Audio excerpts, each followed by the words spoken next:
Starting off this countdown, we have Carlos Mencia. Comedian Carlos Mencia claims that Joe Rogan sabotaged his career. It all started in 2007 when Joe Rogan humiliated him live on stage in Los Angeles. Rogan called Carlos out for stealing jokes from other comics and labeled him as a plagiarist.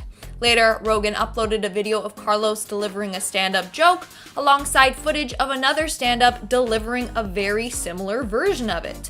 Carlos said that he felt humiliated by this.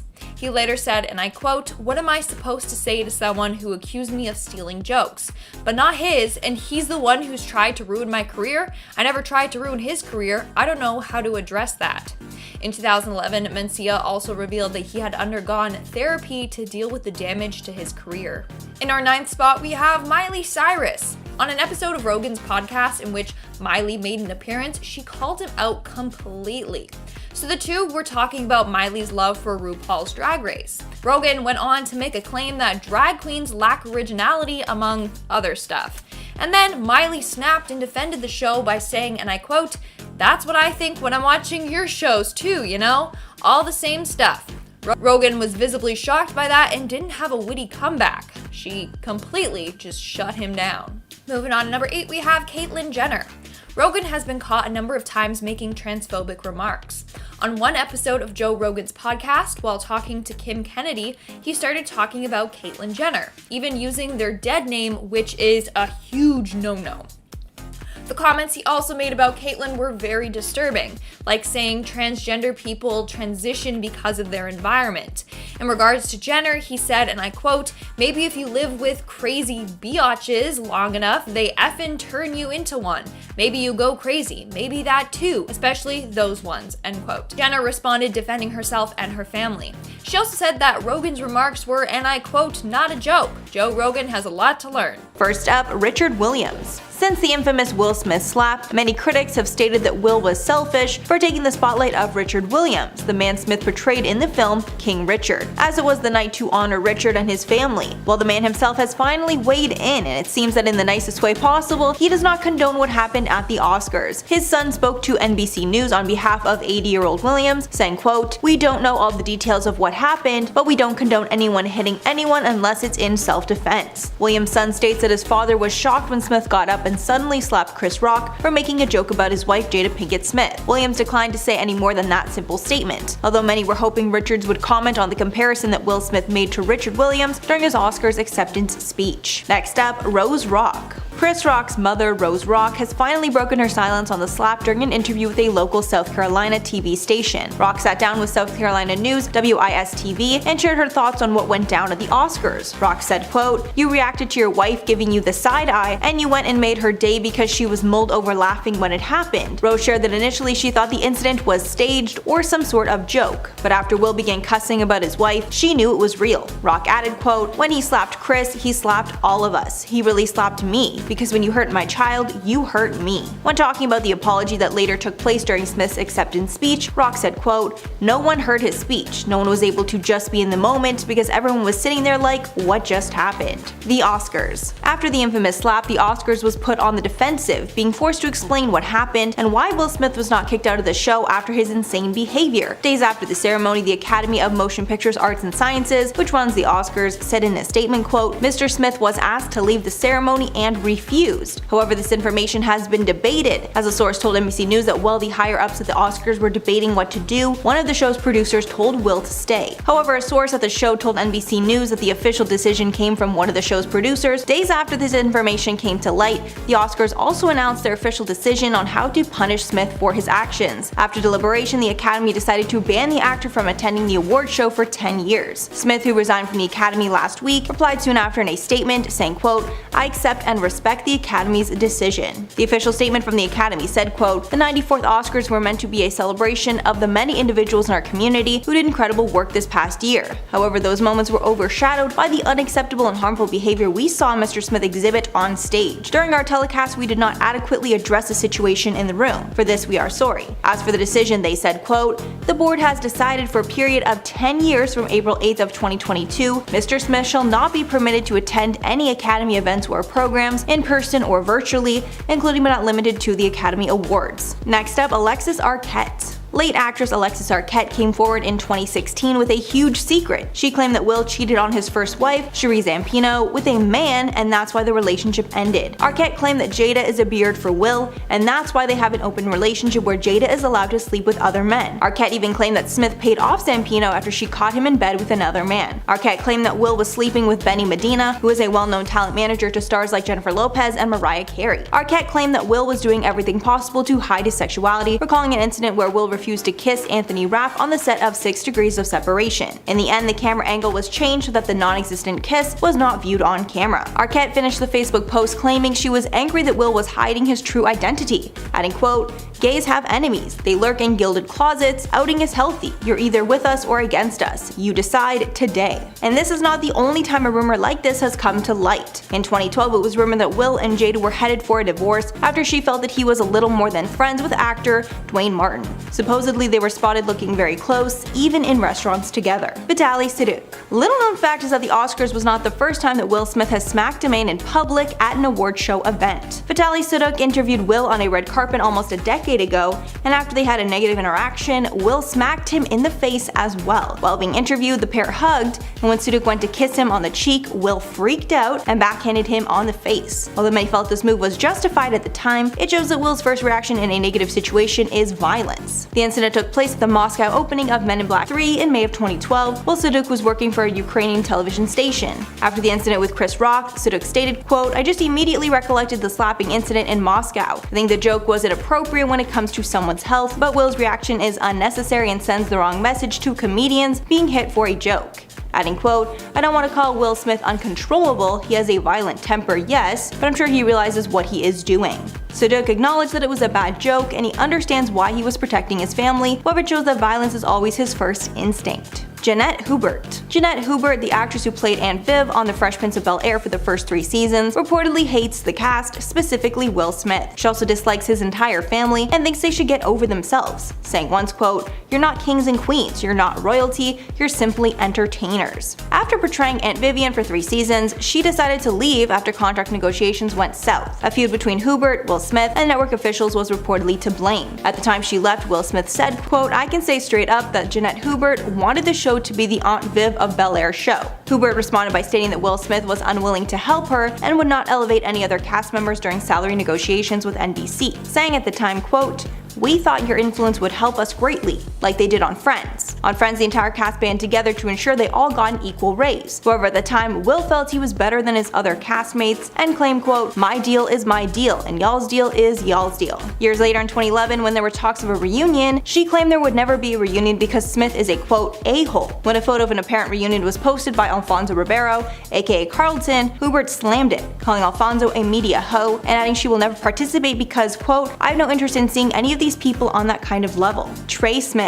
When speaking of the Smith family, most people only think about Will, Jada, and their kids Willow and Jaden. However, there's another son in the mix, Trey. Trey is a child from Will's first marriage to Cherie Zampino back in the early 1990s. Back then, Will was adamant on having a family and making them his first priority, but they decided to divorce after Will realized he was not able to love Zampino the way he wanted to. After Will married Jada and had kids with him, those 2 kids became his top priority, and he stopped spending time with Trey, causing Trey to feel, quote, "betrayed and abandoned" while growing up. Zampino once revealed that Trey would confide in her and admitted that when he was a kid, he did not feel loved by his father. However, thankfully things have changed with time, and Trey is a visible part of the Smith family now, even attending movie premieres with the rest of Will's kids. Will himself revealed in a past Instagram video that his son, quote, "felt betrayed and abandoned by him, but they are now restoring and recovering the relationship." First up, of course, we have Chris Rock.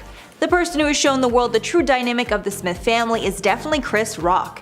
After Will smacked Chris on stage at the Oscars, the world got to see a different side of Will, and it was shocking. While comedian Chris Rock was speaking to the crowd and taking some dig at the celebrities in the audience, Rock decided to take a jab at Jada Pinkett Smith, and I'm sure you know what happens next. Chris said, quote, "Jada, love you, G.I. Jane 2, can't wait to see it," referencing her almost bald head, because in the movie G.I. Jane, the lead actress Demi Moore had a shaved head. Jada has been open about her struggle with alopecia, and that's why she shaved her head that night. Immediately after the joke, Will Smith decided to get up, interrupt the broadcast, and slap Chris Rock in the face for millions to see. Chris looked stunned and was not sure exactly how to respond. Will then walked back to his seat and yelled, quote, "Shut your mouth, keep my wife's name out of your effing mouth," twice. After the slap, Rock looked completely stunned, having no idea what to do or say. It looked like he was about to clap back and say another harsh joke about Will or his family, but Rock took the high road and decided to stay calm. The internet was set ablaze by the slap, with many not even sure if it was real or just staged for publicity. But considering the aftermath, it was clearly real. Although many pointed out that Will actually laughed at the joke moments before deciding to get up and slap Chris Rock. After this event, many are accusing Jada of wearing the pants in their relationship and manipulating Will to do her dirty work for her. There's a chance that he was simply defending his wife, but many believe that Will knew that if he didn't do something to avenge her honor in that moment, Will would have been in trouble. Even though the event was said to be the biggest night of Will Smith's life, which definitely it was, just not in the way that he wanted. Next up, August Alsina. After the infamous Oscars slap, old reports that Jada had cheated on Will in the past resurfaced. The pair have spoken about how they are in an open marriage, so we are not sure if it was really cheating or not, but Jada admitted she was in a quote entanglement with rapper August Alsina during a break with her husband.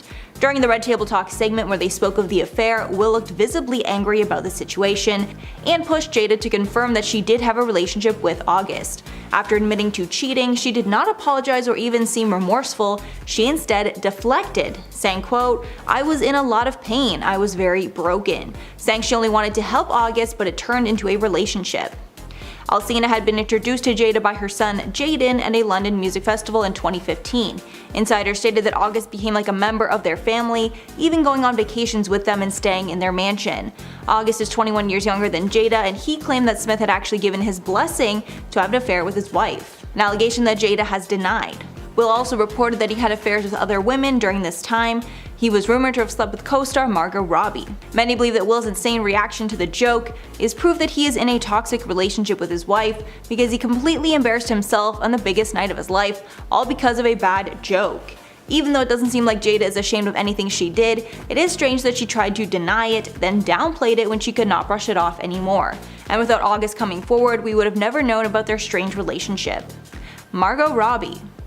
Jada most likely hates actress Margot Robbie because it was rumored that Margot and Will had an affair while they were filming the movie Focus. But that's not all. Jada has also admitted that she has a bias against white women with blonde hair, which we assume attributed to this dislike. In 2018, Jada made headlines when she admitted on Red Table Talk that she has a racial bias, specifically admitting that she has a problem with blonde white women, saying on the episode, quote, "I do have my own biases, specifically with blonde women. Blonde hair on white women just triggers me, and I've had to catch myself." Pinkett Smith even admitted that she second-guessed doing interviews with blonde women in the past because they remind her of the type of kids who used to tease her in school. But Jada has worked hard to fix this bias and even admitted that white women still do face oppression based on their gender, making it easier to relate to them. Next up, Cherie Zampino. Cherie Zampino was married to Will Smith before he and Jada got married. The shady part is that Will and Jada started dating before he and Cherie were officially divorced. Jada's mother, Adrienne Banfield-Jones, dished on Access, quote, "I think initially when Will first called you, I think he was still married or he was just separated, and I was like, he's not available to you." Jada added that Will was div, but the orst didn't happen yet.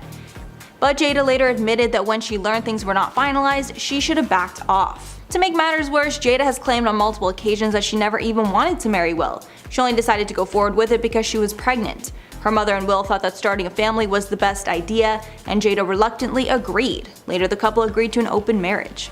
Scientology connections.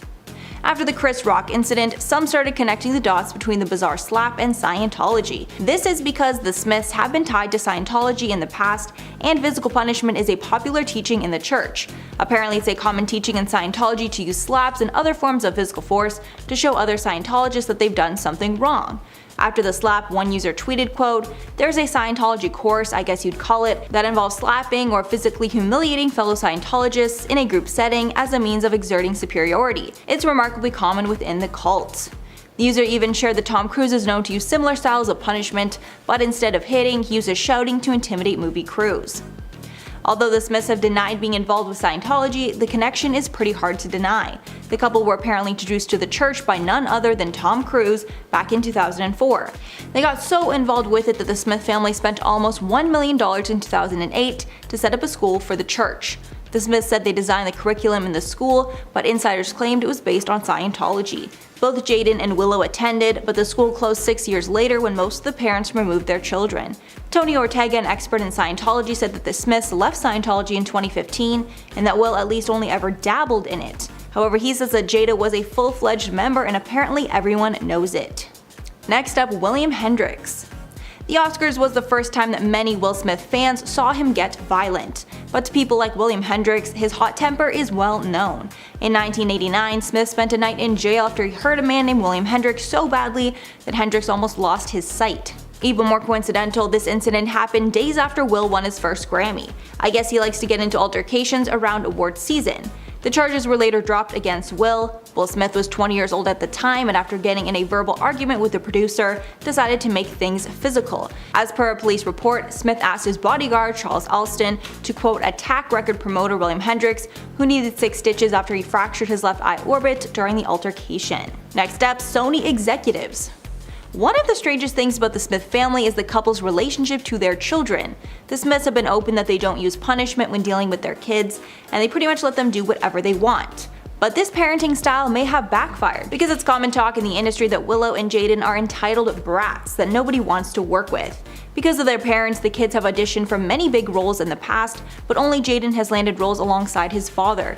It was exposed that Sony executives have exchanged emails saying not to allow the Smith kids in their movies. As a response to this, Will shrugged and noted how, quote, everyone disses his kids. Some of this might stem from the differences between Will and Jada and how much fame they want their kids to have. Sources say that Will wants to push his kids to fame much more than Jada wants to, leading to a clear difference in parenting. Considering Will admits to being responsible for their kids' erratic behavior, it's not far-fetched to think that there's a clear difference in what both parents want for their children. Number 10. Prince Harry. Since stepping down from royal duties, Prince Harry has made his disdain for Charles pretty apparent, but he took his family beef to the next level when he criticized Charles's parenting on Dax Shepard's Armchair Expert podcast. The 36-year-old claimed that his father handed down a cycle of genetic pain and suffering to him, which is why he and his wife Meghan Markle moved to Los Angeles. Harry says that they got out of the royal family to break the cycle. Quote, he treated me the way he was treated, so how can I change that for my kids? We as parents should be doing the most we can do to try and say, you know what, that happened to me and I'm gonna make sure that doesn't happen to you. Harry went on to describe his life as a royal as a mixture of the Truman Show and being in a zoo. In fact, Harry said that he had debated leaving the royal family since his early 20s because of what it did to his mom, which contradicts the narrative that Meghan was the one who wanted to leave. Number 9. Meghan Markle. During her explosive interview with Oprah Winfrey, the Duchess of Sussex claimed that someone in the family had expressed concern about the complexion of her child's skin. It was then that the allegations started to snowball, and Prince Harry told the Star that the incident happened right at the beginning of the pregnancy and left him a bit shocked. Meghan told Oprah, in those months when I was pregnant, all around the same time, we have in tandem the conversation of he won't be given security, he's not going to be given a title, and also concerns and conversations about how dark his skin might be when he's born. Then a royal book by Christopher Anderson revealed that a source close to the family claimed that it was Charles who made the comment during a conversation over breakfast with his wife Camilla on the day that Meghan and Harry's engagement was announced. He allegedly asked Camilla, I wonder what the children will look like, and lowering his voice asking, I mean, what do you suppose the children's complexion might be? So it wasn't exactly subtle. Number 8. Trevor Noah. The Daily Show host made it clear that he is not a fan of the new king at all and decided to make fun of his pen complaints. The British monarch got the whole internet laughing with his bizarre behavior because it was all caught on camera. The first time he frantically urged staff to clear the extra pens from his desk while he signed his accession proclamation. The second time was when he got really mad over a leaky pen, saying, I can't bear this bloody thing. What do they do every stinking time? But Trevor Noah thought he was being ridiculous and said, what the hell was that? Did you see that thing that he did? He's also the ruler of an animal kingdom. I love how Charles says the pens leak on him all the time. You're literally the king of England, dude. If you don't like the pens, get different pens. I'm not an expert in the monarchy, but I'm pretty sure the hierarchy doesn't go Prince William, King Charles, and then the guy who buys the pens. Number 7. Jesse Armstrong. The creator creator and writer of HBO's Succession decided to use his acceptance speech at this year's Emmys to take a dig at King Charles. Jesse Armstrong graced the stage twice, once to pick up an award for his writing on the show, and again with the entire cast and crew to receive the Outstanding Drama Series award. He said, "A big week for Successions. New king in the UK, this for us. Evidently a little more voting involved in our winning than Prince Charles." Even in a room full of Americans, the audience was very shocked at this risky joke, and gasps could be heard on live broadcast. When there was a bit of an uncomfortable silence, the show's lead actor Brian Cox told him, "Keep it royalist," but Jesse kept going and said, "I'm not saying we're more legitimate in our position than he is. We'll leave that to the other people." According to eyewitness accounts, there was very little laughter in the room and most people just felt plain awkward. Number 6. Tony Blair. The royals are expected to understand that party politics and individual politicians are totally off limit for public comment. Former British Prime Minister Tony Blair was so furious about Prince Charles's behaviour during his time in Downing Street that he reportedly complained about him to Queen Elizabeth. He accused Charles of crossing the line and meddling in political matters by trying to influence government policy. The ex-Labour leader was said to have become exasperated by his interventions over agriculture, the armed forces, architecture and homeopathy, and even genetically modified foods. Then scandal erupted for both men in 2015 when they became embroiled in the scandal known as the Black Spider Memos, which was a collection of 27 letters that Charles sent from 2004 to 2005 lobbying the British PM for the policy changes that he hoped for. This was a pretty big controversy considering that members of the royal family are supposed to stay out of politics and remain neutral, especially the ones who were always destined to be king. Number 5. Princess Diana. When Prince Charles wed Diana in 1981 in front of a global television audience of more than 750 million people, the couple seemed to be perfect for each other. But behind the scenes, the marriage had extreme problems, and it became apparent that Charles was having an affair with Camilla, the Duchess of Cornwall. A heartbroken Diana bravely decided to expose the affair in an infamous 1992 interview, saying, "There were 3 of us in this marriage, so it was a bit crowded." Subsequently, Charles publicly admitted to being unfaithful in his own interview, and the couple eventually divorced in 1996. With his admission of guilt, there was already public outrage growing against him, but it all came to a head when the princess was killed in a Paris car crash in 1997. From that point on, there were vitriolic outpourings in the press against both him and Camilla, and his popularity sank to an all-time low. So the British public, who is still very protective of Diana, still haven't been able to forgive Charles for how he treated her during their ill-fated marriage. Number 4. Richard Rogers. The award-winning British architect had made it known that when it comes to his career and livelihood, his biggest enemy is King Charles, who has used his power and influence on several occasions to step in at the last minute and object to Richard's designs. In one instance, Charles personally wrote a letter to his client, the Prime Minister of Qatar, another royal, to say that Richard's design was too modern to be built on a site that was so close to Christopher Wren's 17th century Chelsea hospital. So the architect was kicked off the job and the British architectural establishment was up in arms. Richard said, "I don't believe that the Prince of Wales understands architecture. He thinks it is fixed at one point in the past. He occupies a privileged position, and he should not use that to damage the livelihoods of the people that he disagrees with." While it's common knowledge that Charles has a huge disdain for modern architecture, which is probably classist in some way or another, it seems as though he is not above ruining someone's career over his taste in buildings. Number 3. Boris Johnson. The former Prime Minister and the new reigning monarch always had a rocky relationship, but they got into a major spat when Boris started pushing the controversial Rwanda asylum plan. The policy would have allowed the government to remove asylum seekers who crossed the channel to the UK and send them to Rwanda to claim asylum there instead. In short, Boris thought it was a great plan and Charles said that the idea sounded appalling. The former British PM hit back at his comments, saying that most people could see that criminal gangs need to be stopped and that it's the job of the government to stop people breaking the law. But their relationship really began to sour and Charles eventually invited Boris to his estate for a meeting, which was a complete disaster from start to finish, as Boris reportedly didn't show him any respect and there was clearly a lot of tension between them. Number 2. Nigel Farage. The broadcaster and former politician was quick to criticize King Charles's opinion on the controversial Rwanda policy. Farage took to Twitter and slammed his comments, writing, unless Prince Charles wants to destroy the monarchy, he had better shut up fast. Not only did he disagree with his point of view, but the fact that he expressed it at all, considering that yes, he is a royal and should not be making his political opinions public. But Farage really came under fire after posting a clip that seemed to mock Queen Elizabeth's death.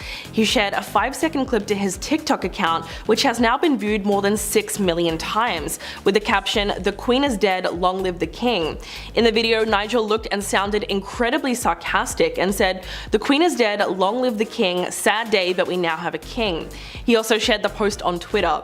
No one was really sure what he meant by it, but a lot of people thought it was inappropriate considering how little emotion he showed while making the announcement. And coming in at number 1, Princess Catherine. The royals are known for their discretion and their decorum, so you might not know that the new King of England did not get along with his daughter-in-law at all. Although Kate and William have been an item for over a decade, Charles reportedly didn't embrace her when she was first introduced to the family and did not approve of their relationship. Part of the reason was because they were immensely popular, and Kate and William would send the media into a tailspin every time they left the palace. Their whirlwind romance began just a few years after Charles married Camilla, and unfortunately the older couple didn't seem too happy about sharing the spotlight with the younger couple. In 2011, the pair flew to Canada and LA on their first official trip as a royal couple. They reportedly hoped to impress King Charles, but all he seemed to care about was the fact that they posed in too many tasteless photos. So Kate's relationship with her father-in-law was rocky from the beginning. First up, Ming-Na Wen. Scarlett has had a ton of controversial moments in her career, but I think this one easily got the most media coverage and pushback. When Steven Spielberg got the rights to remake a Japanese movie called Ghost in the Shell, he cast Johansson in the lead role. The role was called Major, a cyborg soldier with a human brain and a cybernetic body, who is the main character. Although the project was a huge hit in Asia and was expected to do similar numbers in North America, this casting decision led the movie to be a flop, because fans accused the movie of whitewashing. The public called on the studio to cast an Asian woman in the role instead of a white woman, since it was based on a Japanese character. Months later, Stephen Paul, a producer on the film, defended the decision to cast Johansson as Major, explaining to BuzzFeed News that Sanders' Ghost in the Shell adaptation takes place in an international world, adding that it isn't just a Japanese story and it does not just focus on Japan, rather the whole world. Johansson also did not back down when asked about the casting and stood by the decision.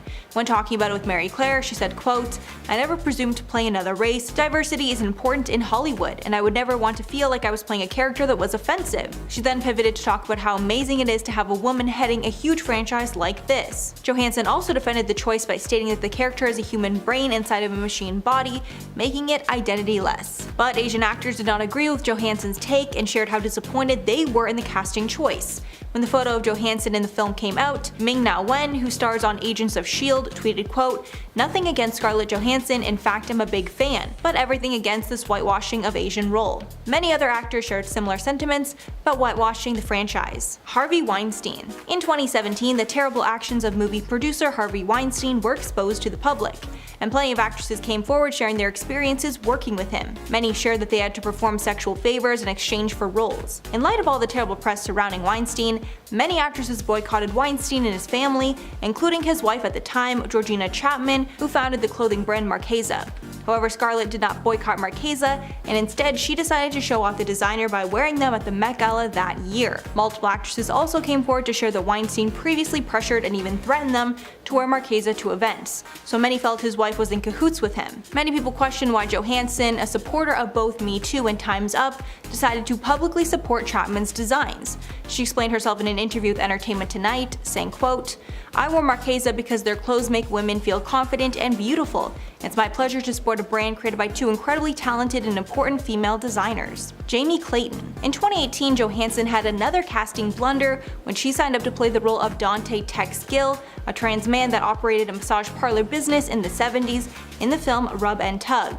The LGBTQ+ community and its allies argued that the role should have gone to a trans actor, not a cisgender woman, and said it contributed to trans erasure.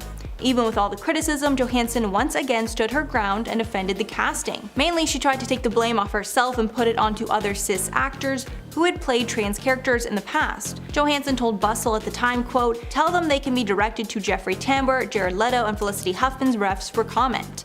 This is because Jeffrey Tambor played a trans woman on Transparent, Jared Leto was cast as a trans woman in Dallas Buyers Club, and Felicity Huffman took on a role as a trans woman in Trans America." However, since the backlash with the project did not stop, Johansson later decided to leave the project. Johansson went on to say she understood why people felt that Dante should be played by a trans actor, adding that she's grateful to participate in a controversial debate that sparked a larger conversation about diversity and representation in film. She said later that she mishandled the backlash. Trans actor Jamie Clayton shared their thoughts in a tweet, writing, quote, "Actors who are trans never even get to audition for anything other than trans characters. That's the real issue. We can't even get in the room. Cast actors who are trans as non-trans characters, I dare you." However, the drama with this casting did not end there, and Johansson said more controversial statements surrounding this topic a year later, saying that she should be able to play any character that she wants. Quote, "You know, as an actor I should be allowed to play any person, or any tree, or any animal, because that is my job and the requirements of my job." Adding, quote, "Today there's a lot of emphasis and conversation about what acting is and who we want to see represent ourselves on screen. The question now is, what is acting anyway?" However, she later said that her controversial comments were taken out of context and it was edited for clickbait. She later clarified, saying, quote, "I personally feel that in an ideal world, any actor should be able to play anybody in art, and all forms should be immune to political correctness. That is the point I was making, albeit it didn't come across that way." Woody Allen. Another controversial take from Scarlett was her support of Woody Allen during his scandal, where he's accused of sexual misconduct by several women, including Dylan Farrow, who is the child of Mia Farrow, whom Allen married. After this, many women took Dylan Farrow's side and boycotted Allen. However, Scarlett was not one of them and actually defended Woody Allen. Johansson had worked with Allen on films like Match Point, Scoop, and Vicky Cristina Barcelona, and she said in 2019 that she would still work with him if the opportunity came up. After the allegations surfaced, Johansson said in an interview, quote, "I love Woody. I believe him and I would work with him anytime." Apparently she speaks with him often, and the pair have had many conversations about these allegations. She added, quote, "I've been very direct with him and he's very direct with me.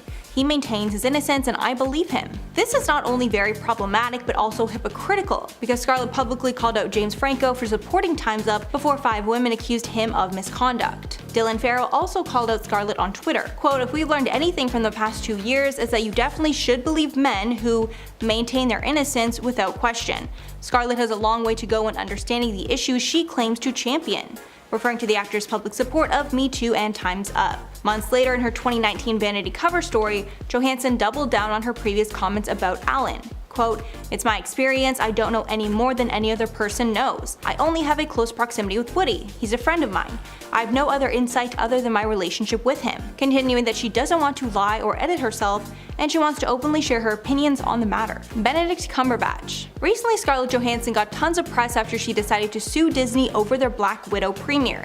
It's common for actors to get a portion of the box office numbers, but Scarlett felt she was not given a fair amount by Disney because they decided to premiere the movie at home on Disney Plus as well as in theaters, which made the theater sum significantly smaller than usual.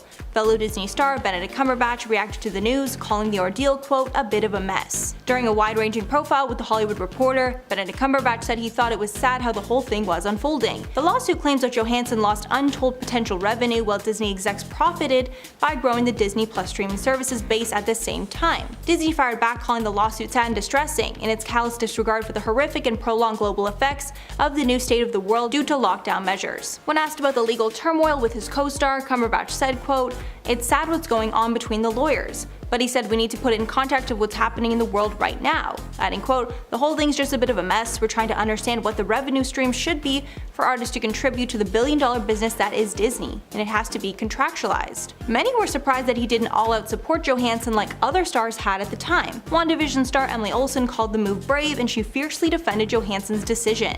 Jennifer Lawrence. This is one we're not sure is a real feud or not, but sources claim that since Lauren and Johansson are both engaged and plan to wed in New York City, they're trying to upstage each other with their weddings. According to the outlet, Johansson and Lawrence have never liked each other, and the situation is getting worse now that they're both planning weddings in the New York area. The source said they definitely want to outshine each other on their big days, and it's assumed their weddings will take place shortly after one another's. Apparently, Johansson has always been a little envious of the roles that Jen's got over her, because Scarlett believes she's more talented than Jen. Apparently, Scarlett also doesn't like Jen's quirky personality and finds it annoying. adding, quote, "She feels Jennifer is a bit of a phony." The feud was taken up a notch when both women looked at the same venue for their wedding in the Hamptons, but they don't want to get married at the same place, so they are keeping serious tabs on one another. At number 8, Mariah Carey. I can't say I will ever understand why people insist on putting others down. It doesn't help anyone out by being rude for no reason, and Madonna has been exposed for this on many occasions. Over the course of her career, we've seen Madonna say some rude things about other celebrities that are simply uncalled for, and though sometimes those celebrities don't respond to whatever hateful comment the singer made, others do, and they kind of expose Madonna for the rude things that she says and thinks about others. Back in 1996, Madonna was asked about what she thought of Mariah Carey, and what she said was far from nice. In the interview, the singer said that Mariah's music wasn't art, and she even went so far as to say if she had to perform Mariah's music, she would rather take her own life. Super harsh, right?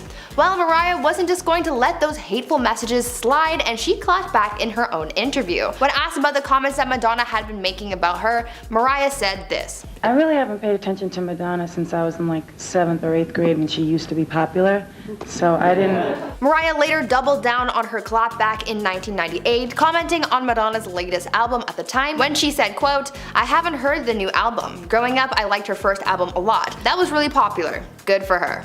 End quote. Though the extra clapbacks weren't necessarily called for, it kind of just showed fans that Madonna can be mean for no reason, and that's just not a cute quality to have. First up, we got Elliot Page. Elliot Page might be the only person that has directly called out Chris Pratt for his affiliation with the controversial Hillsong Church. Pratt spoke about the church with Stephen Colbert on his show, opening up further about his spirituality, but his comments did not sit well with Page, who took to Twitter to call out Pratt. Elliot tweeted, quote, "Okay, but his church is infamously anti-LGBTQ, so maybe address that too?" Adding in a follow-up tweet, quote, "If you are a famous actor and you belong to an organization that hates a certain group of people, don't be surprised if someone simply wonders why it's not addressed. Being anti-LGBTQ is wrong, there aren't two sides. The damage it causes is severe, full stop, sending love to all." After the situation got tons of media attention, Pratt took to Instagram to share his side of the story. Pratt wrote in part, quote, "It's been recently suggested that I belong to a church which hates people and is infamously anti-LGBTQ. Nothing could be further from the truth. I go to a church that opens their doors to absolutely everyone," adding that he's not the spokesperson for the Hillsong Church or any other group of people. And even though this is the most public feud that Pratt has been in regarding his support of LGBTQ people, many users online also allege that Pratt does not support gay marriage either.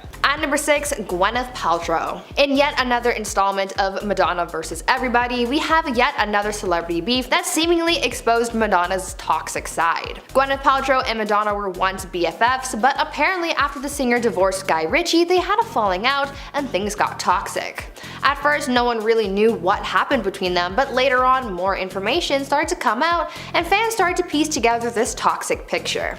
In an interview with Vogue, Gwyneth shared some information with the publication that hinted to the toxicity between the actress and the singer when she said, quote, "I can be mean, I can cave into gossip, I can ice people out, and I can definitely harbor revenge. In fact, I'm having a situation right now with a friend where I'm feeling pretty angry, but revenge is corrosive, it doesn't make me feel good." End quote. Later on, she referenced Madonna and her personal trainer, saying, quote, "It's good that Tracy Anderson doesn't train Madonna anymore. It was too much. She keeps people waiting, it takes up your whole day." End quote. More information came up as well when a source close to the actress told sources about what things were like between Madonna and Gwen, revealing that this falling out really started happening when Madonna started mistreating Gwen, saying, quote, "Madonna would on her over and over." End quote. Sounds like quite the toxic situation. At number 5, Prince. Even after his passing, fans have said that Madonna has disrespected Prince on multiple occasions, and that kind of warns fans as to what kind of person Madonna is behind the scenes. Let's talk about what started their feud first,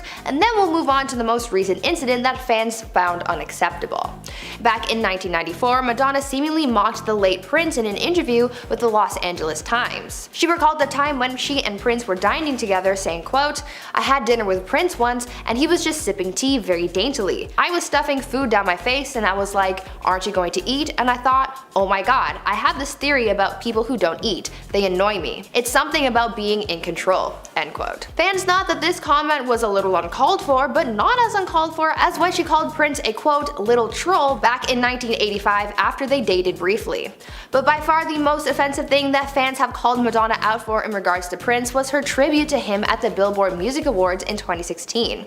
A lot of people had a lot of negative things to say about her performance, but most of them couldn't get away from her drug-themed accessories, which included a purse that said dealer on it. Judging by the fact that substances is what led to Prince's death, that was pretty thoughtless. At number 4, Janet Jackson. If you really like someone, then you wouldn't want to talk badly about the people in said person's life, especially their family. But apparently Madonna didn't really think of that when she bashed Janet Jackson while she was out and about with Michael Jackson. According to Jermaine Jackson, in his book, he wrote about Michael and Madonna and how Madonna spoke ill about the Jackson sister and how rude she was about it. Jermaine elaborated on this saying, quote, "I think Madonna sincerely adored Michael, but the feeling wasn't mutual and she committed 2 cardinal sins. The first was that she was hell-bent on loosening him up and getting him to see life through her eyes. The second mistake was when Michael went to dinner with her one night and Madonna had the temerity to criticize Janet. Michael was furious and not surprisingly they never went on another date." End quote. Like, what does that say about you if you criticize someone's sister like that? There was never any drama between them up until that moment, so no one really knows what provoked those comments from Madonna.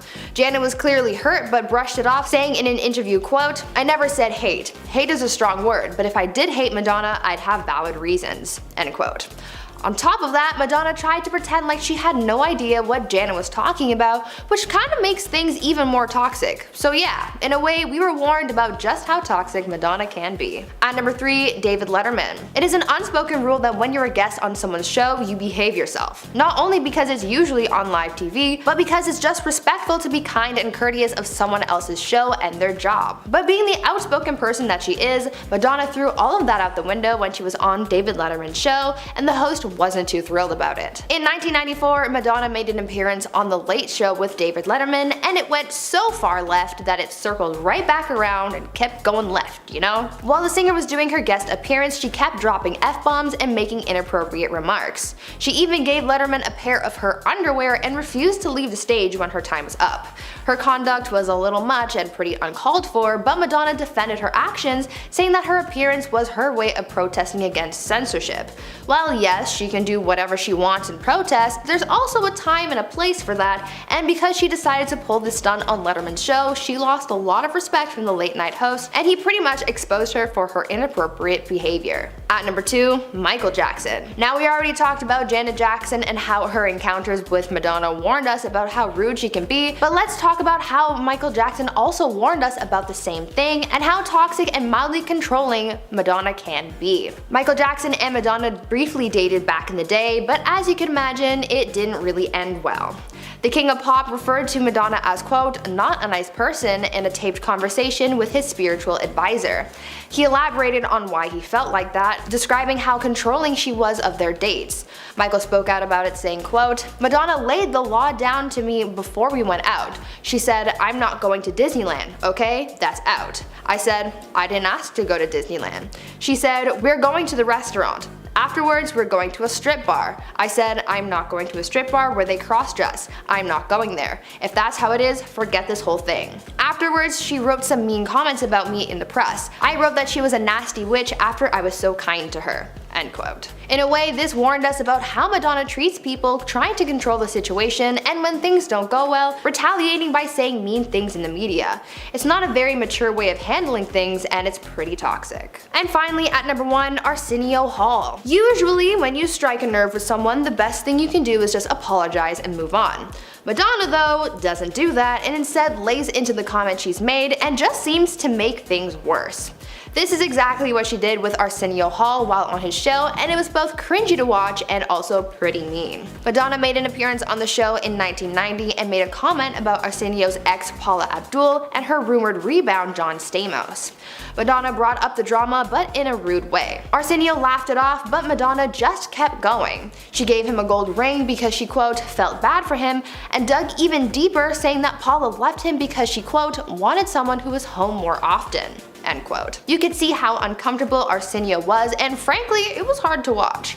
You can see the whole interview online, so if you want to watch the whole thing unfold, the internet is at your disposal, but it gives a really good idea of how rude Madonna can come across as being. In a way, this experience had Arsenio warning us about how Madonna can cross a line with her comments and how she will not take it back. At number 7, Aaron and Sarah Foster. A lot of celebrities really love interacting with their fans. They're the ones who support their favorite celebrities the most, and without them, they wouldn't have the careers that they do. When fans approach a celebrity, a lot of times they're welcomed with open arms, so to speak, and get to have a nice interaction with them, but apparently not when it comes to Madonna.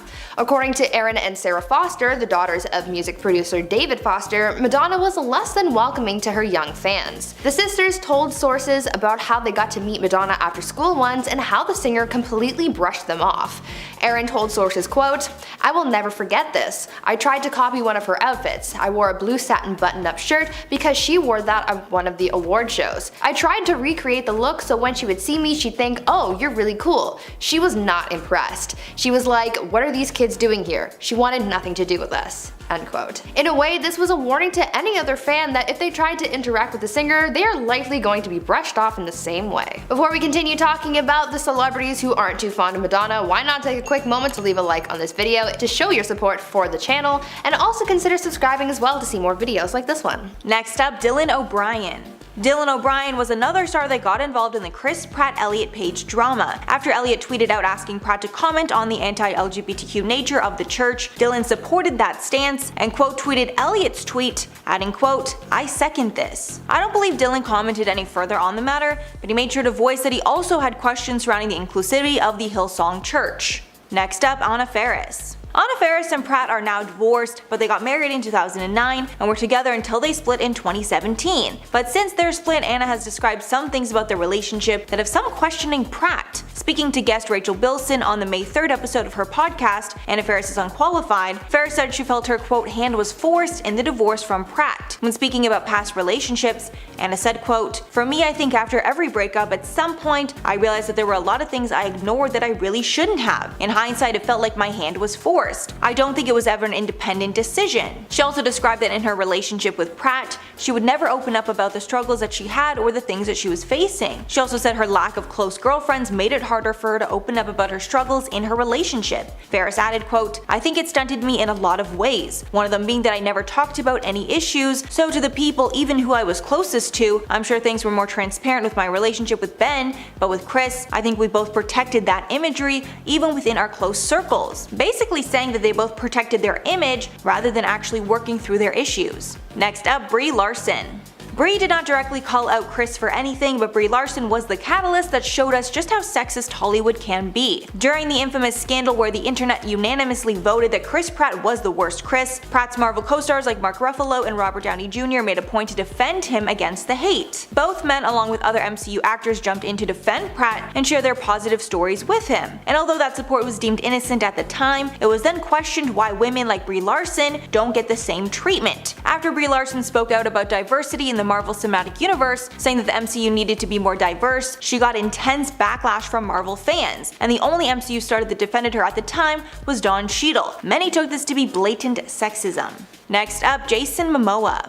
In December of 2019, Chris Pratt did a brand deal with Amazon where he shared his workouts with the world. In the photo, he's wearing workout gear next to a treadmill and holding a water bottle, clearly trying to show that he had just worked out. The response on the photo was great, and tons of Pratt's fans were swooning after the star. But fellow actor Jason Momoa had a different take on the photo and decided to share his disappointment with the water bottle choice. Momoa wrote, quote, "Bro, I love you, but what the F on the water bottle? No single-use plastic, come on." However, it seemed the public opinion actually sided with Pratt on this one, and Momoa ended up apologizing to Pratt on his Instagram. In Momoa's photo with Pratt and his kids, he wrote, quote, "Bro, you know my children and I are madly in love with you and I love everything you do. I'm sorry this was received so badly today, I didn't mean for that to happen." Next one, Chris Evans. Before Anna Faris and Chris Pratt broke up, Pratt starred in the film Passengers with Jennifer Lawrence, which created a lot of cheating buzz, because Jennifer and Chris Pratt were love interests in the film. Anna Faris had a hard time with the press saying that Jen and Chris were in love and cheating cheating together. But apparently Jennifer Lawrence was very kind and was very apologetic even though she hadn't done anything wrong. But even though Anna had to suck it up and take it, it seems that wasn't the case for Chris Pratt when Anna was starring in a movie of her own with Chris Evans. While Anna and Chris Evans were filming romantic comedy What's Your Number, Pratt would apparently, quote, bring up my kissing scenes with Chris Evans casually, with Faris writing in her book that he was never overt. Apparently Pratt would also casually ask, quote, so when do you have to do that love scene with Evans?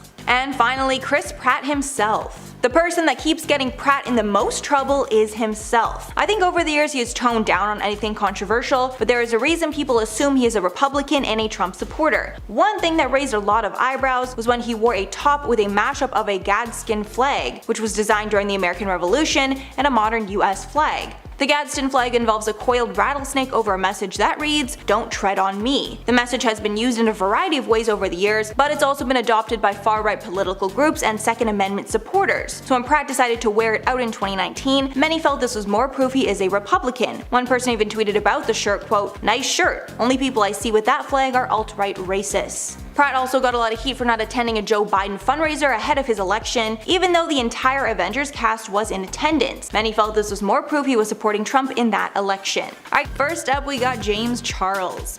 Dua Lipa and James Charles have a long history of feuding, with multiple shady tweets back and forth between the celebrities. It all started in 2019 when Dua attended the American Music Awards. Pictures of Dua at the event were then posted to Twitter, which is completely normal obviously. But things got shady when James chimed in and replied to the photos saying, quote, "I thought this was me." This was not the first time that James and Dua had been compared. Photos comparing the two were getting shared around Twitter after her MTV VMA performance earlier that year. But the response to James's tweet was not good, and fans of hers immediately started replying, telling James to delete his tweet. Some replies read, quote, "The audacity," with another adding, "Delete this immediately." In an interview weeks later, Dua admitted social media gives her a lot of anxiety. She said to BBC Breakfast, quote, "People feel like they can say things because they're hiding behind a computer screen, and for me it's important to use social media in bite sizes. As long as it makes me feel good, and the second it doesn't, I like to take some time away from it." This was not Dua's last interaction with James. In December of 2020, a tweet went viral showcasing a very shady subtweet that Dua posted about James. The tweet shared a screenshot of two previous tweets with a laughing emoji. One was from James. It showed a photo of Dua Lipa compared to a photo of James Charles where he was trying to imitate her hair and makeup from that day. James then captioned this tweet, quote, "Twinning with a heart." The second screenshot was where the shade came in. Apparently after Dua saw that tweet of James's comparing them and calling them twinning, she subtweeted James, writing on Twitter, quote, "When an ugly stranger calls you twin, no bitch." Plus some laughing and crying emojis. So it's obvious that Dua was calling out James here for saying that they look similar. Since most people on Twitter hate James Charles, the tweet got tons of support. One Dua fan said, quote, "I just started listening to Dua Lipa and she calls James Charles ugly." Another person tweeted, "I already stan." I should note that many online doubt that her tweet was actually real because she was not verified in that tweet. Either way, it shows that whoever posted the fake tweet thought she had beef with James Charles. Next up, traveling. In 2020, we had a major world event that forced a lot of people to stay in their homes. I can't exactly say, what this event is that I'm talking about, YouTube won't let me, but you guys know what I mean. During this time, many celebrities took to social media to share what life was like for them while they were stuck at home. Dua Lipa was one of these celebrities, and when governments asked citizens not to leave, she came online and supported the decision, telling her fans to do the right thing and to not socialize. But shortly after this, she was called out for being a huge hypocrite. During this scary time, Dua was traveling all over the world without a care. She was also with her boyfriend Anwar and a group of her friends. Fans took to the comments to call out her hypocrisy, with many saying her words were empty and she clearly did not believe that she should be staying at home. One fan tweet about the situation read, quote, "Dua Lipa having the audacity to tell us to stay at home when she's been to about 4 different continents." Dua did not respond back to this criticism and continued to travel despite it. Article Sound System. One of Lipa's biggest hits is her song Levitating, off of her Future Nostalgia album. It was a chart-topping hit that even spawned a collaboration remix featuring DaBaby. But just weeks ago, a small indie band called Article Sound System sued Dua, stating that she sold their song to make Levitating. The song they believe she ripped off is their 2017 track, Live Your Life. The band claims that they have been touring since 2010, with that song being a staple in their onstage performances since 2017. In the suit, the band claims that Dua and her collaborators, quote, "listened to and copied Live Your Life, before and during the time when they were writing Levitating. The band did not give any specific proof that they heard the song before making Levitating, but they believe the songs are way too similar for just to be a coincidence. At first everyone thought this was a simple money grab and the band was doing this to become more relevant. But after the songs were compared side by side, it's hard to ignore the glaring similarities. Fans are even starting to defend Article Sound System for filing this lawsuit. One fan of Dua's wrote, quote, "I love Dua and I thought these people just wanted an easy money grab, but once I heard a part of the song, they definitely had the right to sue." Another fan wrote, quote, "If they have proof they created it before, run the check. Damn near the same song and I'm a true Dua fan." Even though many think the song is similar, many people don't understand why it took so long for this band to come forward since the song has been a hit for over a year now. As of now, Dua nor her legal team has made any statements on this matter, and it seems they will be leaving their comments for the courts. And finally, Dua herself. Dua Lipa is one of the most successful artists right now. She's been featured on a ton of hit songs, and her song Levitating topped the charts when it came out. Her album Future Nostalgia even won a Grammy in 2021 for Best Pop Vocal Album. It is actually one of my personal favorites. All of the success seems to be happening so fast that some critics wonder if it was really earned. The idea of pretty privilege has become more mainstream over the years, with some celebrities admitting their good looks played a factor in their success. However, Dua does not believe this has been the case for her, and thinks she's successful purely because of her hard work and talent. In a Rolling Stone interview, Dua was asked if she thinks her good looks have anything to do with her success, and she disagreed. She said, quote, "I've never really seen being pretty or beautiful as some kind of power. It's never been something that I identify with, and with no disrespect to you, obviously I feel like I was a little bit shortchanged in a way because I don't feel like I've gotten to where I am because of that. I'm extremely hardworking and driven, and I feel that that's the reason why I got to where I am, through my hard work and my drive. I just wanted to make that clear because it's been playing on my mind." Obviously, hard work and talent are very important, but just because Dua does not think her looks have played a part does not mean that they haven't been influential to other people. Some critics found this take a little tone deaf, as she shouldn't assume it has not played a role, and she should acknowledge that there was most likely some privilege. First up, we have a celebrity stylist. A TikToker with the username IamTahira decided to speak about the celebrity styling she did for some celebrities, and rate which ones were the best and worst. In the video, Tahira gave Anna Kendrick a rating of -100 out of 10, and called her a terrible person. The comments flooded asking her to give more details about the interaction, so she decided to make 2 more videos. In the first video, she said that in 2016 she was working as a stylist and her job was to put together some looks for one of Kendrick's book signings, saying, quote, "She comes, I'm walking her through the rack, she won't speak to me. That's strike 1. I'm asking her, do you want to wear pants or do you want to wear a dress? She won't say anything." Then Kendrick's PR lady told her that if they wanted Anna to wear one of the looks, they would have to pay her $10,000. Since that was not a part of Tahira's job, she got the PR team to talk about it. In the end, Anna just ended up wearing her own clothes to the signing. But that's not all. Another part of her job was that she had to collect all the gifts that fans left her at the signing. So she collected fan mail, letters, gift cards, drawings, and paintings from Anna's fans. But at the end of the event, instead of taking all the products, Kendrick said that she never looks at that stuff, and she told her publicist to trash it all. Apparently, years later, Kendrick came back to the store and worked with a different stylist. After that stylist was done with Kendrick, she went up to Tahira and told her that Kendrick got pissed at her because this stylist had no idea who Kendrick was. Next up, Blake Lively. Blake Lively and Anna Kendrick starred in the hit movie A Simple Favor together. So not only did they spend tons of time working together, they also had to be on the press tour with one another. Apparently that was a big issue for the women because they hated each other while filming the movie, and it was so bad that the studio executives had to get involved and mediate the tension between the women. In a TikTok, the page Celebrity Memoir Book Club claimed that when filming wrapped on the movie, Lively and Kendrick were not speaking, adding, quote, "They were basically enemies and their press tours had to be booked separately." The user said that they were not sure which actress was the one that started the feud because both women had been a part of feuds with their co-stars. Lively has previously feuded with Gossip Girl co-star Leighton Meester, while Kendrick is known for allegedly being disrespectful and rude to people ranging from waiters, bartenders, and fans. The TikToker was flooded with hate comments claiming that it wasn't true, even though the TikToker claimed that they had inside sources. As a clapback, the page shared a DM showing a studio executive at Lionsgate confirming basically everything the person had said. The DM read, quote, "They hated each other. The studio even had to have a talk with them about making it look like they liked each other on press tours because it was starting to get obvious. and in particular was really competitive with Blake and was constantly asking to make sure she got more promotion than Blake, and even made us Photoshop her cleavage in the Simple Favor poster to be as big or bigger than Blake's. So from this comment, it seems that Anna Kendrick might have been the reason for the feud. After news of this feud resurfaced, some fans looked back at their media interviews for A Simple Favor, and you can clearly see the tension. In one interview, Anna Kendrick mentioned the fact that she worked with Ryan Reynolds, Blake Lively's husband, and she says that she once thought that Blake was really nice, but doesn't know now. It seems like a joke at first, but obviously could hint at the tension going on behind the scenes.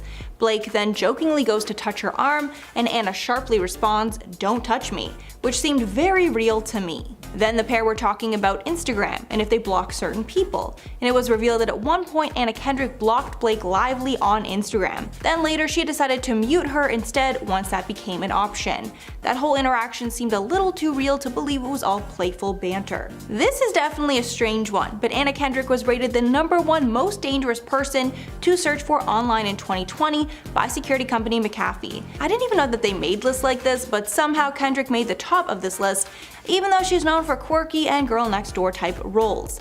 This study is done every year to let customers know the best way they can protect their data online. They research which famous names generate the riskiest search results that could potentially trigger consumers to unknowingly install malware on their devices. She was #4 in 2019, but was bumped up to #1 in 2020. The study assumed that was because of her role in Trolls World Tour. Kendrick first gained fame in 2008 through Twilight, then landed the lead role of Becca in Pitch Perfect, and another in Up in the Air. Even though her roles are pretty tame, the security agency concluded that searching her name generated the most harmful links. Following Kendrick, the next most dangerous names are Sean Combs or P. Diddy, Blake Lively, and Mariah Carey. One executive at the company said, quote, "Cybercriminals use consumers' fascination with celebrity culture to drive unsuspecting fans to malicious websites that install malware on their devices, potentially putting personal information and login details in the wrong hands," adding that customers need to think twice before clicking. Barack Obama. Anna Kendrick found herself in a very strange situation when she ended up insulting the president and even called him an a-hole right to his face. Let me explain. Anna was on Stephen Colbert and explained the story behind how she met Barack Obama and made him double over with laughter during their meeting. During the conversation, Anna says that she was invited to a presidential event and showed up very early. Then during Obama's speech, he pointed her out personally and praised her for her movie Up in the Air. Afterward, when the two had a minute to chat, the president said he hoped that she hadn't felt singled out by him mentioning her movie. Quote, "I hope I didn't embarrass you earlier." Kendrick then responded, quote, "Yeah, you're such an a-hole." Then she mentioned that she was the first to arrive and that she was very punctual being from Maine. When Obama asked her if that was a thing, she replied, quote, "You don't know that? You're the president." That entire interaction then made the president double over with laughter, but who knows if he felt that it was very awkward. One of Anna Kendrick's breakout roles was a side character in the movie Twilight, and a very shady incident happened that the rumor mill has blamed on Kendrick. Before the second Twilight movie came out, called New Moon, a salon owner found a script to the upcoming movie in the trash outside her salon. The first question that was asked was, who would have thrown at a script as precious and as top secret as this? And does this mean that the person didn't like the movie? After further investigation, it was exposed that the script was found outside of a hotel near St. Louis where George Clooney and a bunch of other stars filming the movie Up in the Air were staying. Guess who is filming that movie and also filmed Twilight? None other than Anna Kendrick. Nobody is sure why she did it, but everyone can agree it was not a good look. But that was not all. Anna got in some more hot water when she trashed the filming of the movie. While speaking with Vanity Fair, she reflected on what it was like filming the movie, saying, quote, "The first movie we filmed in Portland, Oregon, and I just remember being so cold and miserable. And I just remember my Converse being completely soaked through and feeling like, you know, this is a really great group of people and I'm sure we would have been friends at a different time, but I want to kill everyone." She even got shadier when she later added, quote, "Although it was also kind of bonding, there was something about it that was like, you know, you go through like some trauma event. Like you imagine people who survived a hot situation and you're kind of bonded for life." So that is all for the list. Let me know your thoughts below. But before I go, I'm gonna shout out some comments from top 10 celebrities accused of being mean in real life. MLakeUS said, "I never did understand the not looking at the celebrity in the eyes thing. What do they not want us to see? The demon within or something? Or do they think they will blind us with their brilliance? Also, room temperature Gatorade, yuck." I feel like, I don't know if they think it's a power thing or if they just don't want any maybe they think that's awkward if you're walking and everyone's always looking at you. Maybe it's to deflect attention, but it's very, very strange. Then Jan said, how ironic that Miles Teller doesn't have any movies to his credit now. No one wants to work with him anymore. You are right, I really haven't seen him he had a few years there where he was really killing it, and then I think he got this really big head, and then every director or producer was like, I don't want this guy in my movie because his media interviews might just like tank the whole movie. So at that point, he's just a risk. Our 7th spot today, we have Sharon Stone. Sharon Stone is one of the many celebs coming after Rogan for spreading misinformation on his podcast. She decided to come forward and expose Rogan. She said, and I quote, "COVID is not an opinion-based situation, and Mr. Rogan thinking that his opinion or disclaimer for the lives he personally has affected and caused losses of is not an opinion. Mr. Rogan is risking people's lives with his idiocy." She continued on saying, and I quote, "He should put a disclaimer that he's an asshole and that his behavior is dangerous and affecting people's lives and deaths." So she definitely did not hold back one bit. In our 6th spot today, we have Bill Burr.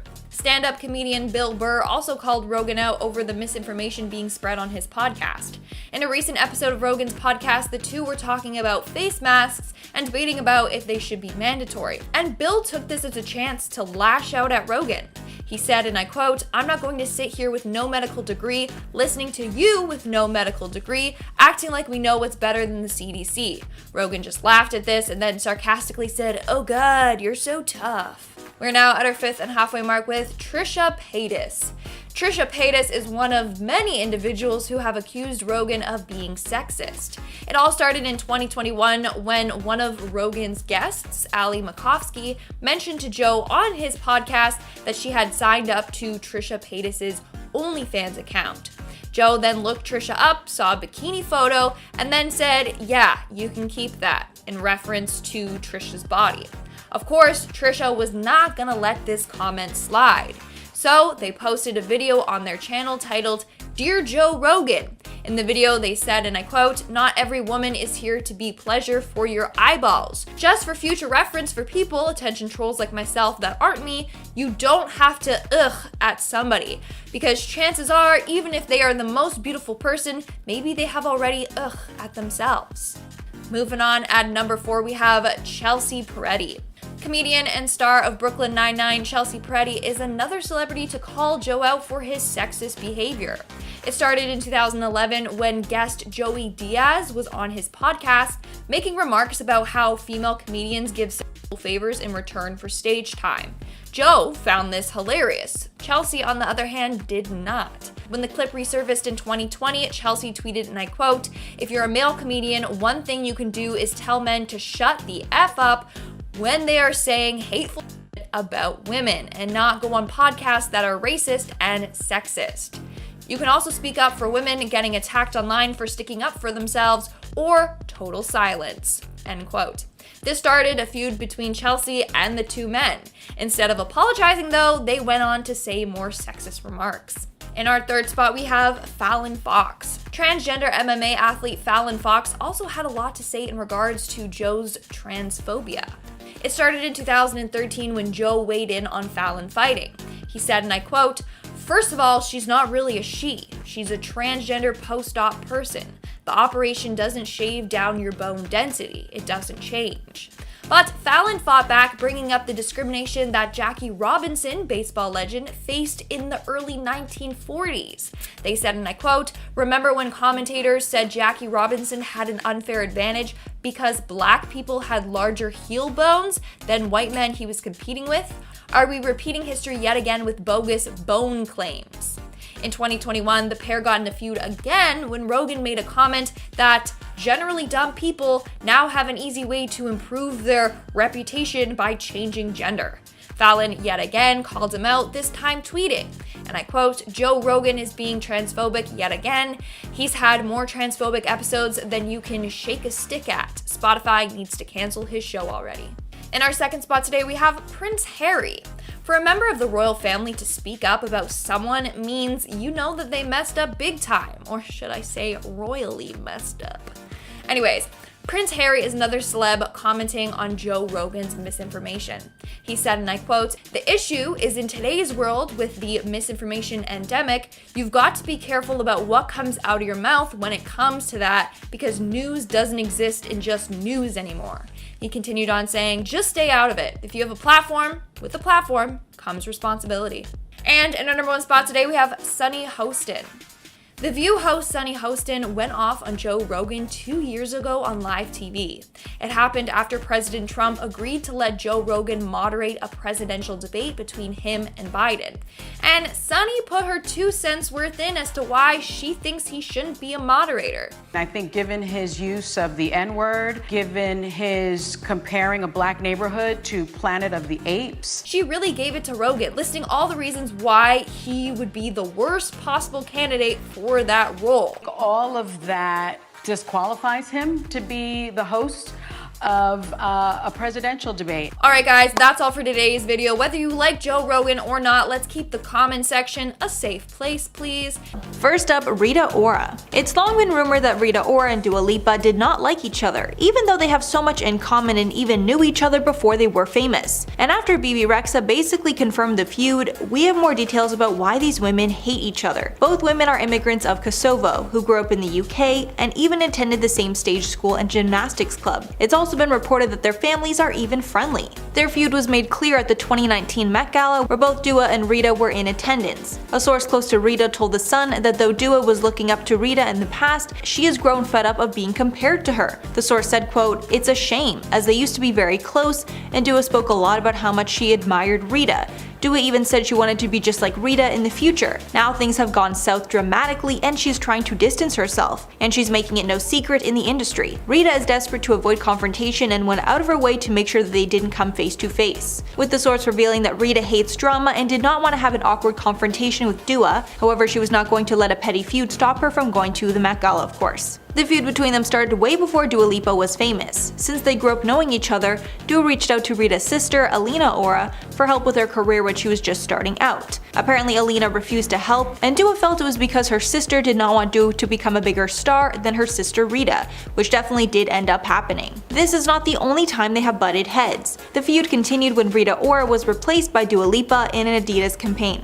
More recently, Rita tried to mend the relationship slightly, but Dua did not soften up. Rita posted to Instagram to support the Put Kosovo on the Map initiative to Apple, where she wrote in the caption, quote, "I would very much like to see Apple spread awareness by putting Kosovo on the map. Albania and Kosovo are full of great and beautiful talents, and I am very proud of my wonderful, strong, talented colleagues who represent our heritage. We share love, peace, and unity today with Bebe Rexha, Dua Lipa, Ava Max, and many others." Even though Dua was mentioned and tagged in this post, Dua did not comment any support for the initiative, even though every other artist mentioned in the post supported it in the comments and shared it to their own profile. So even though Rita Ora tried to mend the tension, it seems that Dua Lipa is not interested in being civil. Next up, Bebe Rexha. Bebe Rexha is in the middle of Rita Ora and Dua Lipa's feud, and she thinks the feud will most likely never end. She's always tried to keep the peace between the women, and she's even pushed hard for a collaboration with all of them, but it seems that Dua is standing in the way of this. While speaking to The Sun, she said about their dynamic, quote, "I have really tried. I don't know what's really going on there or what the drama is. I've tried to always be the peacekeeper and bring the girls together." However, shortly after this interview was published, Rexha walked back her words and claimed the entire interview was taken out of context, responding, quote, "It's absolute bull to put women against each other, especially those who I know are good people," saying that her words were not about their feud, but more so about the competitive nature of the music industry, specifically the way women are pitted against each other. Adding, quote, "It's weird because I know how it is to be a girl, and sometimes we can get really competitive. I'm not even talking about me, Dua, Rita, and Ava. I'm just talking about females in general. What happens is there's not enough women at the table." Bebe added that because she believes the music charts are so male-dominated, it leaves women musicians with an unspoken competitiveness between them. These comments came after the 2019 Met Gala, where it was widely reported that Dua and Rita avoided each other. Next up, Taylor Swift. We all know that Taylor Swift and Kanye West despise each other and have been in a long and heated feud since Kanye stole the mic from her in 2009. So how is Dua Lipa involved? Fans originally thought that Dua was a Taylor fan when she was pictured wearing some of Taylor's merch while doing a sound check. Taylor also took this to mean that Dua was a fan, and Taylor commented on this post, writing, quote, "I am screeching with joy." However, the love affair did not last long between Dua and Taylor, because Dua later chose Kanye over Taylor when she was playing a game. The question was simply to choose Taylor or Kanye, and because Dua prefers Kanye's music, she chose him.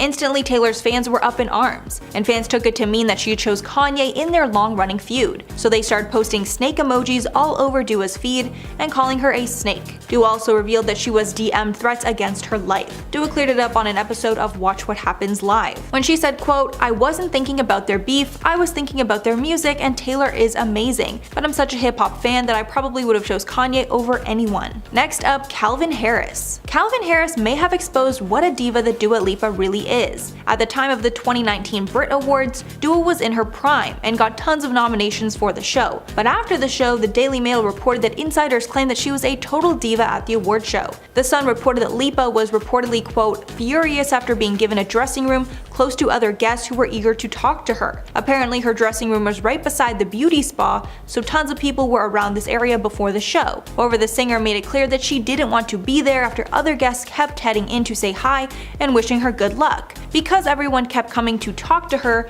she reportedly slammed her door shut and took her name tag off her door so people would stop bothering her. What made her look really bad though was that Calvin Harris's dressing room was very close to hers, and he was openly welcoming people in and talking to everyone that wanted to see him. It was reported that Harris, quote, "made his dressing room a free-for-all and was letting anyone in to help him celebrate with a magnum of champagne." However, Lipa didn't seem to care about the supposed situation, as Metro pointed out that following the ceremony, she was, quote, "too busy getting down with her pals at the Brits after party." And finally, Dua Lipa herself. Dua Lipa got in some major hot water after it was exposed that she said the N-word in a song back in 2014. She sang a cover of a song and posted it online, and in the song the N-word was used, which she repeated. Lipa covered the song Smoke, Drink, Break Up by fellow singer Mila J back in 2014, and she can be heard saying the slur at a certain point in the song. After the clip resurfaced, Dua immediately took to Twitter to apologize for ever saying the word, writing, quote, "In relation to my 2014 cover, I never meant to offend or upset anyone. I didn't say the full word, but I can admit I shouldn't have gone there at all, and that a different word could have been recorded altogether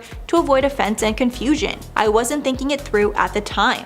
Adding in another tweet, quote, "I always stand up for social justice, and I am very sorry to anyone that I have offended." Most of her fans accepted this apology, but many did not, and a lot stopped supporting her after they heard her say the slur. So that's all for the list. Let me know your thoughts on it below.